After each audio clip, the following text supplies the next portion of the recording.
Hello guys, কেমন আছো তোমরা? আশা করি সবাই ভালো আছো, সুস্থ আছো। এটা আমার ঠাকুর ঘরের একটা কাজ করাচ্ছি। কাজ বলতে ওয়ালপেপার লাগানো। দেখো এখন দেখতে এরকম, পরে তোমরা দেখে এটাকে বুঝতে পারবে। এই যে উনি এসছেন ওয়ালপেপারটা লাগাতে, ছোট ছোট করে কেটে ওনার মতন ডিজাইন করে লাগাবে। অনেক দিন ধরে ইচ্ছা ছিল কাজটা করাবো, তা কখনোই করিয়ে ওঠা হচ্ছিল না। আর যেহেতু পুজো চলে এসছে, আমার মা মঙ্গলচণ্ডী মায়ের পুজো করি, তো তার আগে ছাড়া এই কাজটা করানো কখনোই সম্ভব ছিল না। আর এই যে দেখো এই জিনিসটা, এটাও পেছন দিকে লাগানো হবে।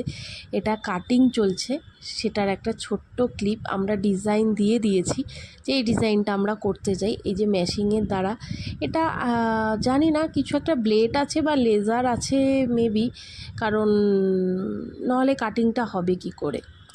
এই বোর্ডটা আমাদের পাশের বাড়িতেই এর ইয়েটা এত সুন্দর লাগছে দেখতে। কমপ্লিট হওয়ার পর তোমাদেরও দেখাবো, দেখলে নিশ্চয়ই ভালো লাগবে এটা।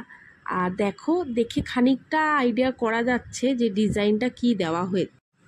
আর এই যে ডিজাইনটা দেখে খানিকটা মনে হয় বোঝা যাচ্ছে যে কেমন। এটার ভেতরটা পুরোপুরি বোঝা না পড়ে যাবে লাগানো যখন হয়ে যাবে। আর এটা দেখো আমরাই লাগিয়ে নিয়েছি নাট দিয়ে দেয়ালে। আর এই যে মিস্ত্রি দাদা লাইটের কাজ করে দিচ্ছে, এর পেছনেও লাইট দেওয়া হয়েছে। এই যে ওপরে লাইট, ওয়ালপেপারটা লাগানো হয়ে গেছে। এটা পুজোর দিনের কিছু ক্লিপস শেয়ার করছি। কেমন লাগছে বলো? সব কিছু শেয়ার করতে পারিনি, কারণ একা হাতেই আমরা দুজনকে সব গোছাতে হয়েছে, তো সেই জন্য সমস্ত কিছু আমরা শেয়ার করতে পারিনি।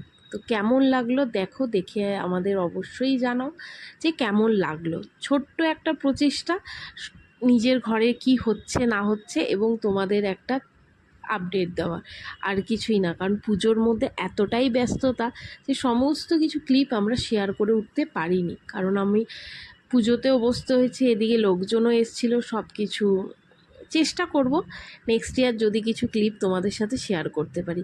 সুস্থ থাকো, ভালো থাকো, do like, share and comment.